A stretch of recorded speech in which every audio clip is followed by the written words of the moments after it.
Welcome back to the American Experiment Podcast. Kathryn, what do we have on the docket today? Well, first, Isaac, we're going to talk about the communist influence on this weekend's No Kings protests. Also, the rising teachers' dues for the union to support radical left-wing policies. And then Walz's comments on his own role in Minnesota's fraud epidemic. On the back half, Grace and I talked to the newest hire at Upper Midwest Law Center, the highly accomplished Rachel Paulose. Let's dive in.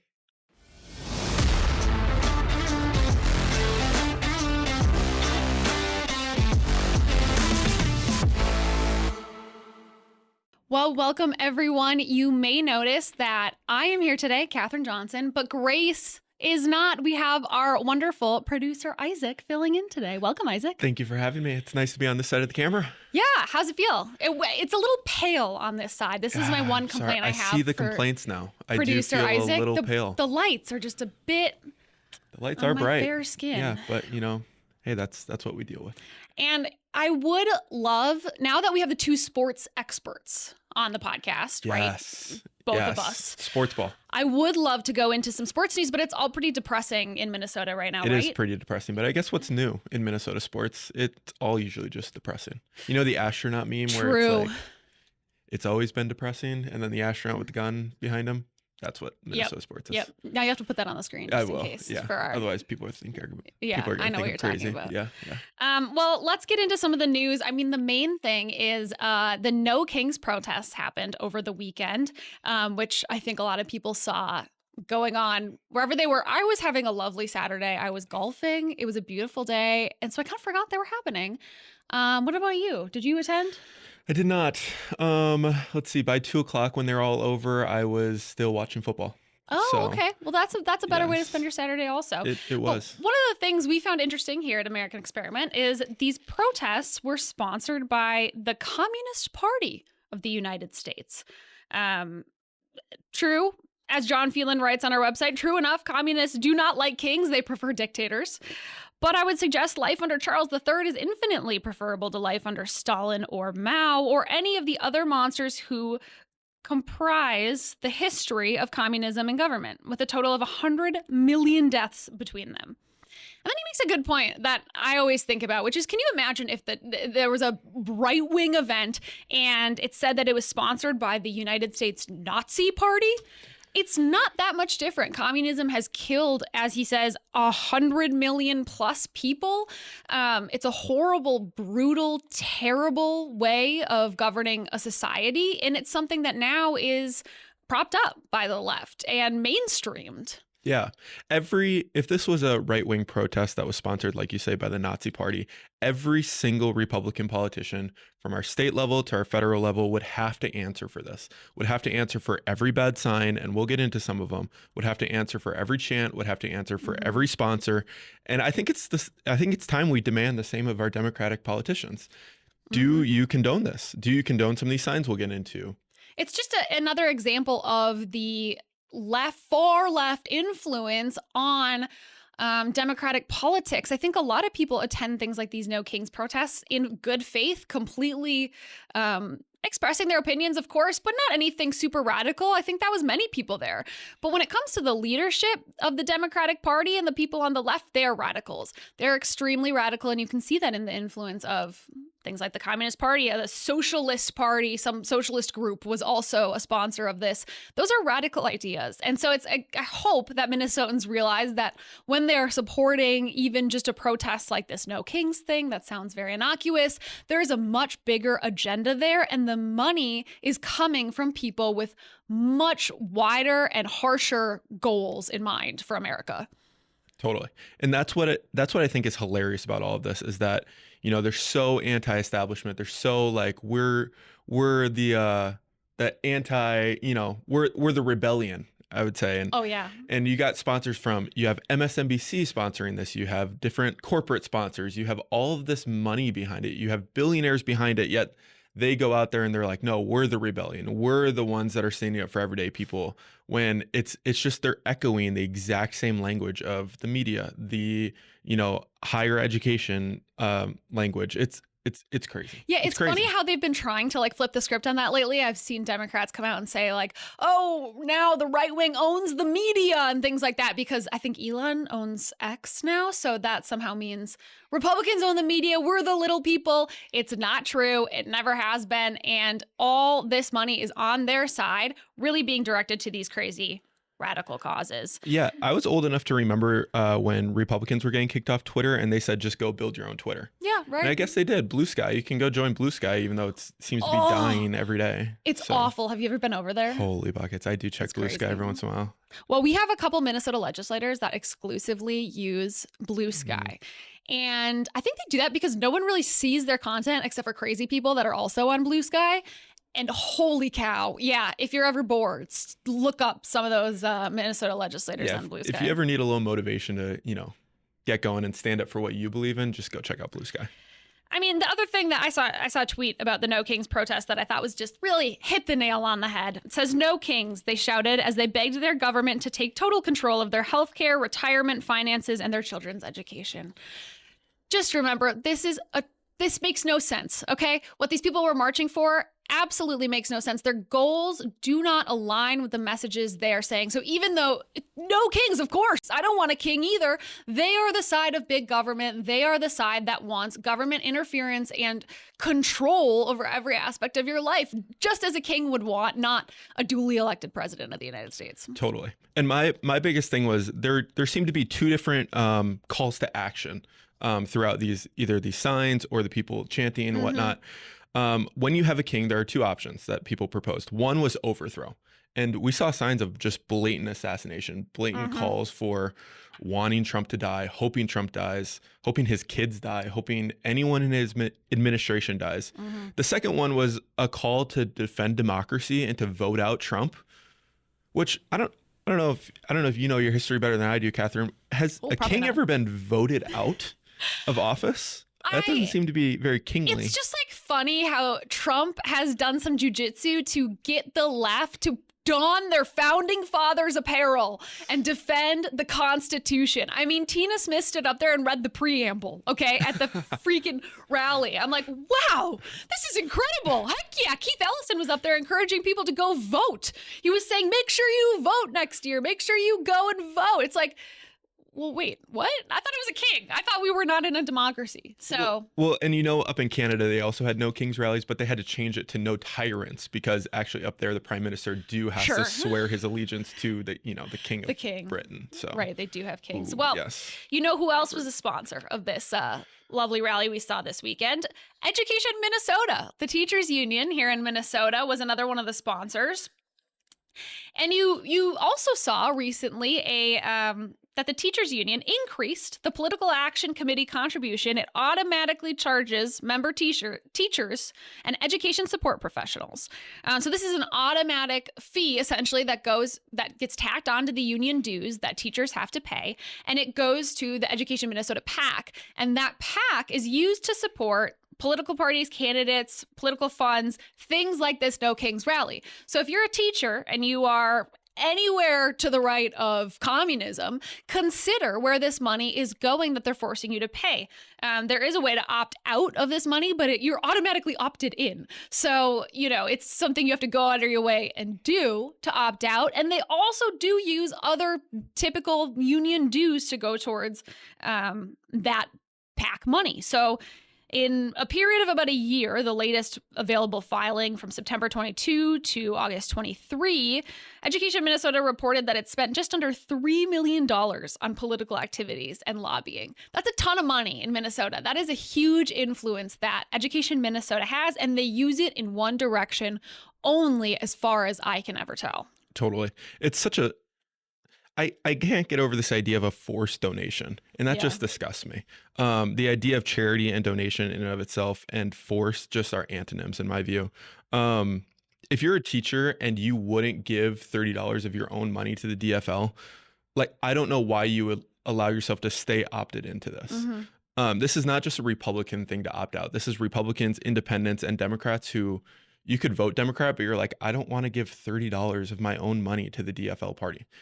Yeah, to represent interests that maybe aren't necessarily your own in the political field. And I totally understand, we can have a debate about the benefits of being involved in the union. I think that's a separate debate from whether your money should go towards their political action arm that's really used to lobby the government, and often for things that have nothing to do with teachers. It's for far left policies. The other thing that Kathryn put in this piece that I pulled from our website, americanexperiment.org, is that union members in Minnesota pay around $1,000 of dues. Local dues vary, which impacts the grand total, but the national and state dues increased for the 2025-26 years, and state dues have gone up every year since 2014. So not only does your money go to that local Education Minnesota union, it goes to that National Education Association, I believe it's called, and they have their own PAC and do their own lobbying. So I highly encourage teachers to look into that and see if you think this is right for you, because you can at least opt out of some of it. Yeah, these teacher unions keep calling for, we need raises for our teachers. We need to pay our teachers more. Absolutely. But you're taking $1,000 in dues annually. I mean, even if you cut that in half, an extra $500 for every teacher in Minnesota. Yeah. We can't cut out all of the political actions for things that don't represent all of our teachers and give that money back into our teachers' pockets. I mean, both my parents were public school teachers in Minneapolis for their entire careers. And the idea of an extra $500 instead of going to some union, instead of going to the DFL party, instead of going to whatever political tide, whatever political current is going today, back into their pockets would have changed everything. And I just find it so hypocritical that we're calling for more teachers' pay, which we can all get behind, and yet the union is stealing $1,000 out of our teachers' pockets. Yeah, absolutely. I mean, it's just sad to see. I wish there was an uprising of teachers that would say, I'm done with this. We need to reassess our priorities. But that's not what you see from the leadership. Because I talk to teachers all the time who are incredible people, wonderful people. The vast majority of teachers are, and they're doing a great job for our kids. But then they have these leaders at the union level that are really, really radical. And that directs so much of that money that has a huge influence on our state. I think we should move on next to our Stop the Tape. And we're actually going to bring Bill Walsh in for our Stop the Tape, because we're going to talk Walz and what he has said just last night about his role in this fraud epidemic. So I don't know how to make this a smooth transition, but maybe like if I just snap my fingers, you can zip him in. And he's here. Welcome, Bill Walsh. Poof. We snapped and we made it happen. Glad to appear. Well, a big story out today is that KSTP ran a report last night titled, What the Fraud? They interviewed many people with knowledge about the fraud that has taken over our state, but most notably Governor Walz in one of his most extensive, maybe sit-down interviews about the subject. It doesn't need much preface, but first up, Tom Hauser asked him about the blatant nature of the fraud we've seen and what his response is to that. Go ahead, Isaac. On Feeding Our Future, some of it in retrospect seems so obvious. Thousands of children supposedly being fed at these sites that were, it just physically wasn't even possible. Was that a big miss by members of your administration who were supposed to be overseeing? I think in retrospect now, if you have the resources, and I think we do have more of those now, yes, it makes sense to just go out there and see if someone's doing this. Go out there and knock on the door, see if they're doing. Stop the tape. Okay. So they had resources. I mean, the problem was the Feeding Our Future was the summer of 2020. Go back in time to the summer of 2020. Governor Tim Walz's lead message all through that summer was stay home. Don't go out. Don't breathe without a mask. Wear a mask. Stay home. His own employees heeded that advice more than anybody. They're probably predisposed to heed that advice and to stay home in their basements. The people who worked for the Minnesota Department of Education, who should have been driving out to those locations, were stuck in their basements with a mask on, afraid of the COVID. And their boss, the governor, was leading the charge to put fear into them. And so for him now to say, well, yeah, if we had the resources, we'd send people to those locations. It's obvious in retrospect. Well, it was obvious at the time too. And the problem was your people were too afraid to go to work, let alone go visit a site. By the way, you said it earlier, right? You just drive by. Yeah, it's obvious. It was obvious to anyone with Google Maps on their computer. Look up the address. Oh, it's an apartment building. Oh, let me call a neighbor of the apartment. Do you see thousands of children coming in and out of that apartment? It's that obvious. It was that easy to do. Yeah, and it's crazy. He says in retrospect, maybe we should have done that. But when you were thinking about this on the front end, Governor Walz, why didn't that occur to you? That we should be checking in when we had, and he makes this point later, it was special to COVID. It was particularly because all this money was coming out during COVID and we're sending out money like crazy.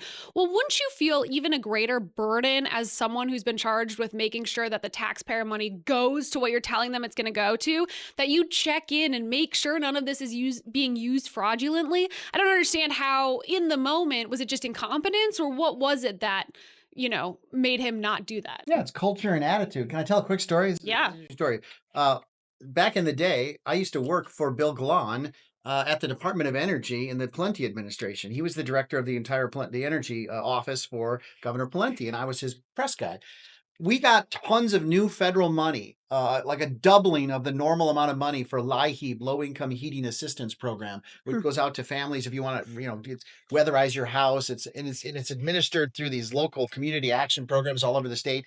So the money doubled, and Bill Glahn was frantic and he was paranoid, and he kept saying to all the staff throughout the whole implementation of this new pile of money, I don't want to read a newspaper article about somebody using LIHEAP money to build a hot tub in their house. That was the example he used. He made that up. He's like, and he was constant every day. Make sure the money is being spent right. His biggest fear waking up every day as the leader of the state energy office was someone was going to use LIHEAP money, federal funds administered by the state, spent by nonprofits, basically community action programs, to build hot tubs. I don't think that happened during that time because the attitude was different and the culture was different of all those folks that worked for Bill Glahn. So there's a little back to the future for you. And I think that's a good point of like the difference between when you are in government with the taxpayer in mind and when you're in government with the political end in mind. And I think these are just too radically what Bill Glahn said. He had the taxpayer in mind. He had the money in mind. Walz and his administration had the political outcome in mind. They go, oh, this will win us elections. This will be great. They did not have the taxpayer in mind when they were going through all this. But he also says now that we have the resources, we didn't have the resources then. But in this KSTP report, they go through and talk about how now they're looking at things like autism centers and daycares. And they pointed out some daycares that had dozens and dozens of violations. Before COVID. Yes, before COVID, dozens of violations and got millions and millions of dollars over the span of only a couple of years. So there's clear things that were going on that he just did not draw the conclusion, and he has no excuse for that. Should we go to the next clip? Yes, this one gets at leadership, I think. Yeah. Just this straight up leadership of a lack of leadership of this governor. Ultimately, does the buck stop with you? I'm sure you've heard the criticism that Governor. Okay, stop the tape. I'm going to stop the tape. Wow, I've never done that before, though. That was exhilarating. Fast. What did you hear? Yeah. Okay, two things. One, yes, he asked him if the buck stops with him, and Tim Walz said it does, as in the buck has stopped. Earlier in this interview, he got asked the question, is there more fraud to come? Should we anticipate more of these frauds being discovered? And he goes, oh yeah, absolutely. There's definitely more that'll come out. I just don't understand how you can say, yes, the buck stops with me. Also, I would totally expect a lot more to come out because there's going to be a lot coming here. Well, he just knows that it's already in the pipeline. It's already, the U.S. Attorney's Office already has many more cases to bring out. Yes. And then the second thing here is that the question, does the buck stop with you? I mean, I know it does. I know you've heard that. Your administration and qualifying it. Just ask him if the buck stops. Let him go. Anyway, that's all. Oh, you're okay. You're being very critical. I am being very critical. Thank you. That's the whole episode. Thank you. I'm taking effort after Kathryn here. All right, we'll go back at it. Walz was looking the other way when all of this was happening. Well, why would I do that? Why would I do that, Tom? These are programs that I champion. These are programs that Republicans didn't vote for and don't want. They're stealing from us. I'm as angry as anybody. I want to stop this. Stop the tape. Why would I do that? Well, Governor, he didn't ask your motives. No one's questioning your motives, like you wanted the fraud to happen. That's not the question. The question is, why did it happen? The answer is incompetence and poor leadership, like we just said earlier, lack of culture, lack of urgency on the spending of the money. But he tries to twist it. It's like, well, why would I want that to happen? Well, no one said you did want that to happen. Of course you didn't want that to happen. We believe your motives are good, but you're incompetent or you're a terrible leader or these things happen under your leadership. So it's a great obfuscation or a distraction. It's like, well, why would I want that? Well, no one said you did. He's acting like it's not a fair question when it's obviously a fair question. Like, why were you so derelict in doing anything about this? Like, it's clearly a fair question, and maybe we don't think there's anything wrong with Governor Walz's motives, but he hasn't really, I think he's fired like one person in his administration. He did not do a lot to stop this. I also take issue with him saying Republicans hate these programs because that's not even true. Like, yes, Republicans and people on the right in general are more against government assistance at a broad scale. We want it to be limited because we think it's ultimately not great for people. Right. But it doesn't work. We had this conversation with Lisa Demuth last week talking about addressing mental health and how I do think the government absolutely should have a role in that. But now, when I think about the government sending out more money to more nonprofits and getting more involved in this way, I'm nervous about that money being spent well. And so I think that is a huge impact. Exactly. Well, right. And he said Republicans didn't vote for this. That's not even true. The Feeding Our Future program at the congressional level, but President Trump was president at the time. Everyone was on board with sending all kinds of money to the states and have the states send money to the cities and to families and to give up, to use, future taxpayers, my children and my grandchildren, your grandchildren, your children are going to pay off the debt we created during this COVID period because we didn't know what else to do. So we threw money at the problem. It was bipartisan. So for him to say, oh, Republicans are against these programs, they didn't vote for these programs. When it comes to Feeding Our Future and those pandemic era programs, yes, they did. Yeah, I do think, Isaac, you were a little critical of the interviewer here. I think overall he did a very good job. People noted the cuts in the interview that I also found a little bit weird, but I don't think that necessarily, we talked about this earlier, Bill, but I don't think that necessarily means the people who put this out, KSTP, had any kind of bad motives. I think, they had to. No, everyone should listen to Tim Walz. Fit it in for time. Everyone should just try to do this as an exercise. Try to transcribe a statement or a speech by Tim Walz, especially extemporaneous, like he's not with a teleprompter. It's really hard. He interrupts himself constantly. He starts a thought, interrupts himself, goes on another thought, maybe doesn't come back to the thought, moves on to other things. He says things as if you already understand what he's saying. Like we already talked about this in the room. He's impossible to transcribe. So I have a little sympathy for the KSTP editors, to try and get some coherent stuff out of this guy when he interrupts himself. That's the characteristic of speech that he employs. And these questions are good. I think he asked great questions and really got to the heart of most of the problems. And so I haven't finished the whole KSTP piece, but based on what I've seen, I would recommend it. The only other note I put down was he does at one point in here, Governor Walz, appear to kind of take credit for the finding and the rooting out of this fraud. He was like, he said, the only reason now you're seeing all this is because we are taking care of it. When really, aren't the feds taking care of it? I mean, isn't it mostly Joe Thompson and, the federal government that's taking a look at this? 100%. The U.S. Attorney's Office has been the only ones interested in fighting crime in this state for a long time, at least from the state level. The state actors aren't. Obviously, our local police and county sheriffs are too, but U.S. Attorney's Office has taken the lead. Joe Thompson, and I'm sure their predecessors will continue. Even before that, Andy Lugar, the Biden appointee, was phenomenal at going after carjacking and all these other things that no one else cared about. So, yeah, he's like the fireman on the scene to put out the fire that he created. It's weak. Wow, that's a good analogy. We'll end it there. And now we will move into our interview. Grace, we did it on Friday, so we have Grace back interviewing Upper Midwest Law Center's newest hire, Rachel Paulose. American Experiment is supported by thousands of individuals like you. To join the movement, go to www.americanexperiment.org and click the yellow donate button. From all of us here, thank you. We're joined now in studio by Rachel Paulose, who is the new senior litigation attorney at the Upper Midwest Law Center. Thank you so much for joining us today. Good morning, and thank you so much for having me. It's really a pleasure to be with you both. Now I know multiple generations of the Hinderrocker family. Oh, you're so lucky. And a blessing or a curse? A blessing, definitely a blessing. And I'm getting to know many more of the team at the Center of the American Experiment, which is really a pleasure. It's awesome to have you right across the hall, and such an amazing thing for UMLC and an amazing resource for us to have you in the office here now. It's already been a joy seeing you around, so I'm glad you're here. Thank you. Feeling is mutual, Kathryn. Thank you. Yeah, you are definitely winning so far for, I think, the most intimidating podcast guest we've ever had on the show. Maybe, I mean, yeah. we've had some heavy hitters.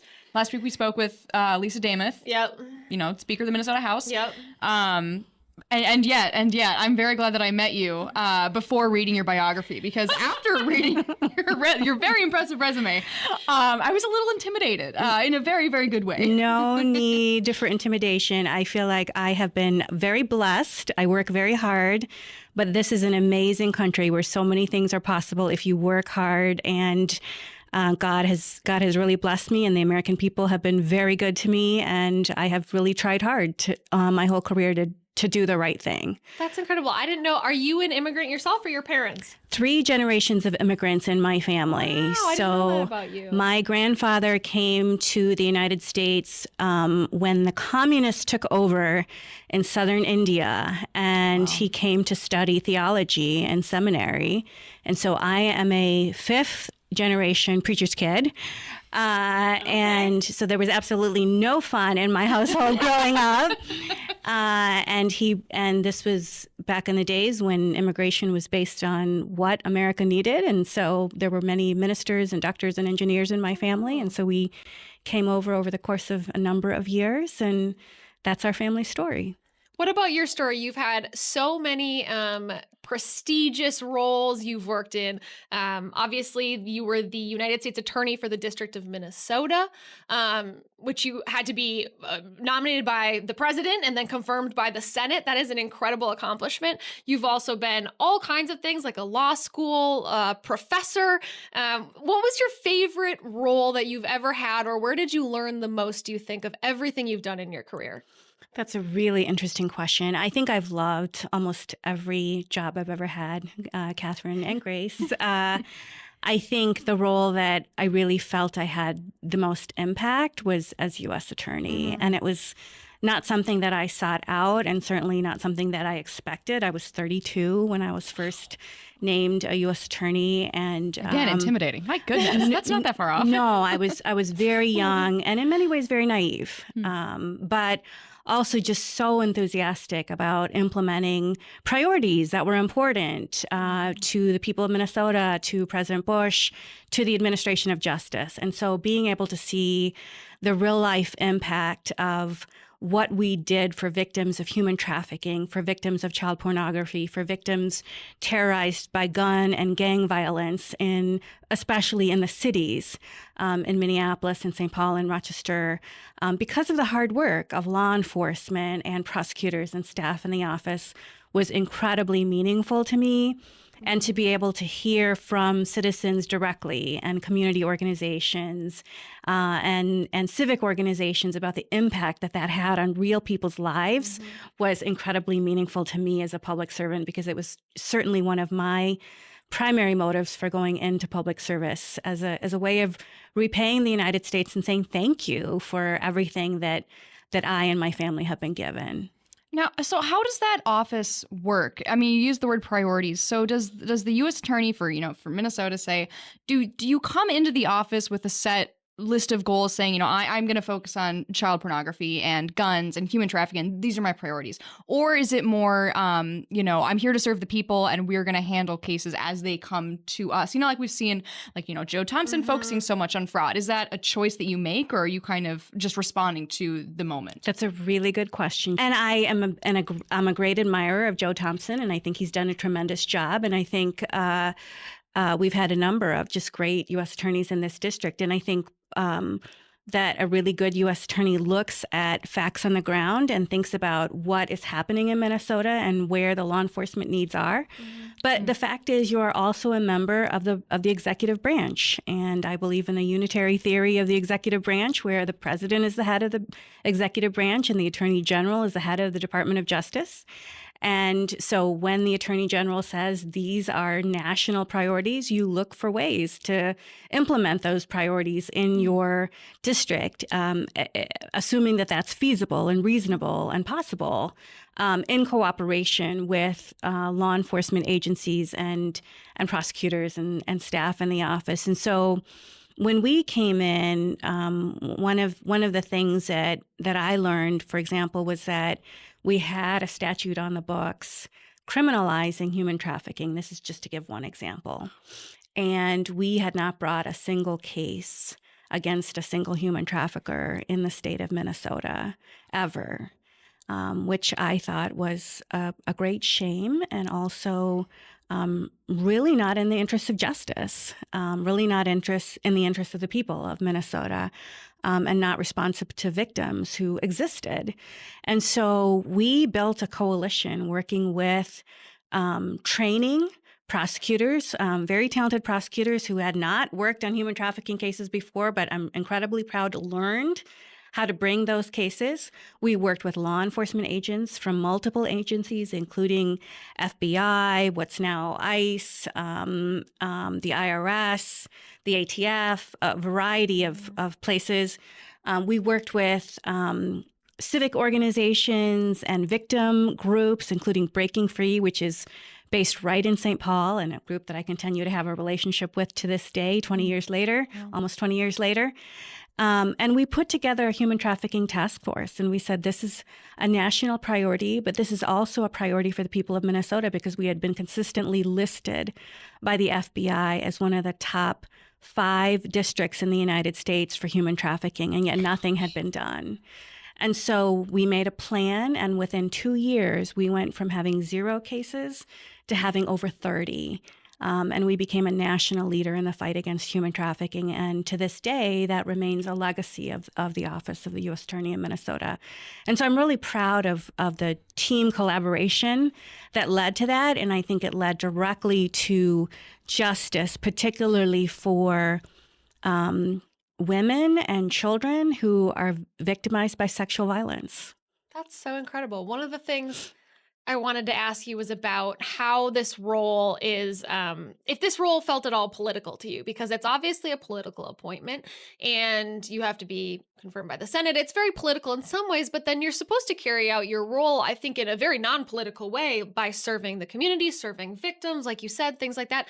Did you find that the political nature of how that role begins influenced the work you were able to do? Or did you find that you had a ton of freedom and were able to really, like you said, you followed the president's agenda to some degree, but you had the freedom to do that? Or did politics get in the way from everything you wanted to do? Politics, yes, it does make sense. And that's a really important question. I wondered that about Joe Thompson with all the fraud stuff too. Does he ever find pressure, for example, like to stop looking into this? It's making, certain people look bad. So I never once felt pressure from my boss, the Attorney General, to bring a certain kind of case against a certain kind of person, or for any political reason. Never.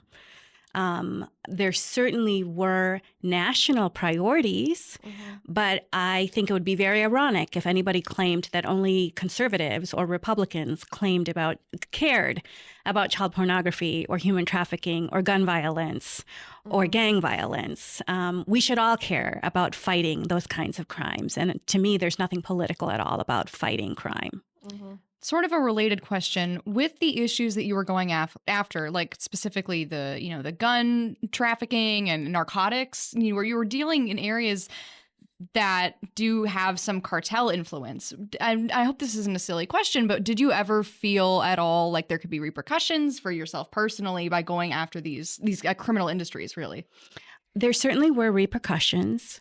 For myself, for my staff, for law enforcement agents. And so that's one reason I'm incredibly grateful to people who step up and answer the call to public service, whether they're AUSAs, whether they're police officers on the beat, whether they're federal law enforcement agents. They're facing danger daily. And death threats are not uncommon, unfortunately. Violence and threatened violence, unfortunately, was not uncommon. And we had to deal with those kinds of issues in the office, very unfortunately. And I have great admiration for families who had to deal with that as well, because it impacts husbands and wives and children, as well as the people who are serving in those positions. And so it really is a sacrifice in ways that we can't always understand. And so your question is very sensitive and appropriate. We see that now with ICE officers too, where I think it was in, I want to say it was in Portland, where someone had a bounty. They had a bounty on the head of an ICE officer. That's just insane, that they are doing this public service and would get that kind of pushback. I want to Violence in general is outrageous, and I'm very proud of the Upper Midwest Law Center for speaking out against political violence, against violence against public servants, and specifically against the violence that took Charlie Kirk's life, which was reprehensible, obviously, and we should all be watching as his killer is brought to justice. Yeah, absolutely. I mean, that's a perfect transition, because I just wanted to ask why you decided to, after everything you've done in your career, come to Upper Midwest Law Center now. What made you want to make that change? I still remember the day that Doug Seaton stood up in a meeting at Rough Riders, actually, years ago, and talked about how he was had this vision for the Upper Midwest Law Center and what it would do in terms of serving the people of the Upper Midwest, not just Minnesota, but the Upper Midwest, and as it turns out, nationally as well. And he was so proud and so energetic about birthing something that we just didn't have in Minnesota. And as you well know, this is a center-left state. We have not elected a Republican to statewide office in something like 20 years. It's difficult for conservatives in Minnesota, to say the least. And I certainly have experienced that firsthand as a conservative, a lifelong conservative. I was attracted to the Upper Midwest Law Center for three reasons, really. First of all, I'm passionate about their mission. I have given most of my career to public service, and actually one of your board members at the Center of the American Experiment, I still remember Ron Schutz, an amazing trial lawyer and a devoted board member at CAE, asked me years and years ago, what drives you? What's like a driving moral force in your life? And I said, my passion is for justice. And I believe that UMLC is really pursuing justice in a way that no one else is doing in the state of Minnesota right now in the nonprofit and constitutional law sector. So I'm really excited about their mission. Secondly, they are, as the president says, winning and winning and winning and winning. And for a small but mighty team, it is amazing the victories that they have racked up in territory that is not always friendly. And I'm happy to talk about some of those wins, but I'm really proud of the work that the lawyers and the staff at UMLC have done. And I was very intrigued and encouraged by the track record that they've built up. I also was encouraged by the partnerships that they've built up. And that was the third reason I wanted to join, was because I thought, given my background and interests and given the collaboration they had with great organizations, including the center, that it was a place where I could really bring my abilities, my experience, and my energy to bear. And I wanted to be able to do it in my state where my family still resides, and where I could give back to the community I still very much care about. So are you coming into the Upper Midwest Law Center with any priorities or things you want to tackle personally, or are you just you're their arm and you're going to go in the direction of UMLC? I am a team player who is, and Doug is very much the founder and president and visionary behind UMLC. And he has certainly identified priorities. Now, it is very true that I'm particularly excited about the work that UMLC is doing in religious freedom, for example. No surprise, given my background as a minister's daughter. I'm very excited about the work that they have done to fight government overreach. Again, no surprise, given that I've been a defense lawyer for the past 10 years. And certainly the organization has its roots in fighting public corruption and particularly unionization issues that involve coercion. And I think UMLC has done great work in that sphere, in all three spheres, really. And those are areas where I think I could be particularly useful to the organization and hopefully be a gift to them. Now, by the time this episode airs, you will have been there for, I think, just over a week. I think that's right. and I think what have you done so far? We're doing Elon Musk. Give us your 3 points. What have you gotten done in your 3 days? No, I'm just kidding. I would love to tell you. I think you're going to trial soon, aren't you? I think I heard that pretty shortly. It is possible that we are going to trial in federal court in less than a month. And Goodness. So we have a lot on our plate, and we are I am jumping right in, and I have multiple cases that I'm developing, some of which I can't talk about with you because of attorney-client privilege as much as I'd like to, but suffice to say that I am very busy, and I'm here early in the morning, I'm here late at night, and I'm working on the weekends, and I love what I do for UMLC, and I love the team that I'm working with. Yeah, the first or second day you were here, I get here pretty early in the morning. I got there even earlier that morning and almost had a heart attack when I bumped into you in the hallway because, I mean, no one is here at the time of day that I was getting there. I was like, wow, dedication. It's pretty funny. Started waking up at 4 or 4:30 in the morning. Oh, gosh. And because I find that I can just get ahead now. Now, that means on the back end, I'm not up at 9:30 at night. Yeah. I'm in bed, Sleep. but yeah, I can get my priorities straight if I'm up before the rest of the world is. So yes, I do try to get into the office early. That's amazing. Yeah. More generally, what is your key to success, do you think? What has made you so successful, either as in whatever of your roles or as a woman, whatever you want to say, whatever direction you want to take it? What's advice you would have for a young person listening who wants to have success in their career and maybe even, continue serving in their conservative beliefs? That's a wonderful question and a compliment. Thank you. For me, to the extent that anyone would view me as successful or a role model or someone they'd want to emulate, which I would, of course, be grateful for and humbled by, the key has always been my faith. And I believe God is the source of every good thing in my life, and I'm grateful for every blessing that He's given me. And I believe that every gift that He's given me is to be used for the good of His creation and for His glory. And that's just that's the center of my worldview. I also have been blessed with an incredible family, 2 amazing parents who sacrificed so much for my success. And I could tell you incredible stories about what my parents did throughout my childhood and continue to do as an adult. My father literally still has a baby book on me, and I am a middle-aged woman at this point. I won't tell you how old I am, but it's not hard to find out. But they have been supportive, sacrificial, loving, encouraging every step of the way. And I had an amazing sister who was an amazing blessing from God. And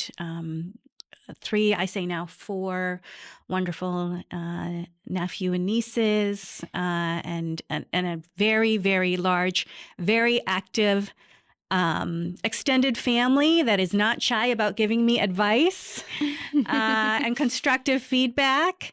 Mentors and friends like your dad, Kathryn, who have been incredible over the years. And the third thing I'll say is I believe that this country is a gift to the world.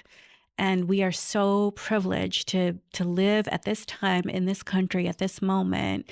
And despite our challenges, despite our problems, there is so much opportunity here that I truly and honestly believe that if you work hard and you have faith and you try to be a person of integrity who does the right thing, that good things will happen. Your life will be blessed, and you'll be able to bless other people in turn. That was such a gave me beautiful chills. note. Yeah, that was. Oh my gosh, thank you, Rachel. That's incredible and inspirational. I just love your presence already in the office and the energy you bring in your work ethic. It's incredible to have you here and in the movement more broadly. We're very lucky. Yeah, we can't wait to have you back and get into some more Supreme Court news. I would love to Yeah. talk about case news with you. So Okay, we'll have to do that. We'll do a People would love deep that. dive on that. Yes, absolutely. Because I need help. I like read the news and I'm like, gosh, I need a lawyer to tell me what this means. Well, I will tell you a good place to start. You asked me about starting early in the morning. So I start every morning reading the Bible, the Wall Street Journal, and the Powerline blog. And Such a good lineup. that Pretty good lineup. gives me my Wheaties for the morning, spiritually, intellectually, emotionally. I feel ready to go. So if you're looking for a place to start, those are 3 good sources. I love that. Did my dad pay you to say that? He Or didn't. not? He didn't have to, but Scott Johnson and John Hinderaker are incredible. Absolutely. Thank you so much for coming in this morning. It was my cannot wait to pleasure. hear more from you. It was my pleasure. Thank you. Thank you, everyone, for listening to the American Experiment podcast. Be sure to like and subscribe wherever you are. Give us a 5-star rating if you enjoyed it and leave us a message. We love to read those. In addition, if you are on Instagram, the MN Think Tank Instagram posts clips of the podcast basically every week. So it's a good way to stay up to date if you are short on time. But thank you all for joining. Yes, make sure to like Kathryn said, like the podcast, like the shorts. It makes my job review better, so you can help out. true. You can help out producer Isaac a little bit. So That's a good point. he That's would an very much incentive. appreciate Yeah. it. Yeah. Thank you, everyone.